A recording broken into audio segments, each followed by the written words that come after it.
ஒரு டைம்ல ஒரு பீரியட்ல மிகப்பெரிய கோபத்துல இருக்கும் அந்த கோபத்தை அடக்கிறதுக்கு வந்து கொஞ்சம் தனிமைப்படுத்தி பேசாம போயிட்டாங்கன்னா அது அப்படியே ஆஃப் ஆயிரும். இந்த சுட்ட கிண்டி விட்டோம்னா ரொம்ப ஆக்ரோஷமா வருங்கிறதா அன்னைக்கு ஜெயமரவி பேசுனது. அதுக்கப்புறம் அவரே நினைச்சிருப்பாரு எதுக்கு நம்ம பேசணும் தேவையில்லையே அப்படின்றது ஃபீல் பண்றீங்களா. உடனே மாலை போட்டார், ராஜ்மோகன் அவர்களை போய் பார்த்தாங்க. நிறைய விஷயங்கள் வந்து கலந்துருச்சு. இப்போ வந்து அமைதியாக சாந்தமாயிட்டாரு. இந்த ஜெயமரவி தான் நம்ம பார்த்துருக்கோம், இந்த ஜெயமரவி பார்த்ததே இல்லை. ஸோ இப்போ கெனிஷா அவர்களுக்கு வந்து பிரேக் ஆகி போச்சு. சரி வீட்டில் பிரச்சனை நிம்மதியாக போகணும் அதுவும் கிடையாது. இப்போ கெனிஷாவையும் இப்போ திரும்பி இந்த ரோலிங்கில் பண்ணுறதுக்கான ஒரு வேலைகள் நடந்துட்டு இருக்கு.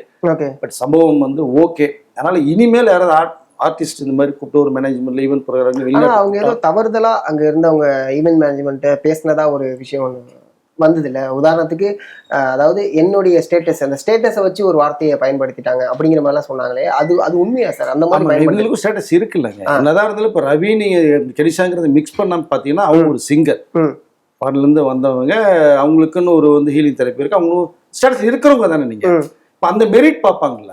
இப்போ நீங்க இங்க ஒரு டாப் வந்து ஹீரோயின் நீங்க கூட்டு போன ஸ்டேட்டஸ் ஒன்று இருக்கு இல்லையா, அது வந்து மாதிரி டீல் பண்ணுவாங்க. புரியுது. அப்போ நீ அதை இறக்கி நீங்க பேசும்போது அதுதான் சொன்னேன், இருந்து கூட்ட போற வரைக்கும் வந்து ஒரு அரேஞ்ச்மெண்ட்ஸ்ல இருக்கும்.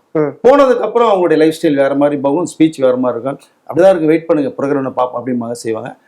நிறைய ஈவென்ட் ப்ரோக்ராம்ல மேனேஜ்மெண்ட்ஸ் இந்த மாதிரி நடந்த சம்பவங்கள் நிறைய இருக்கு.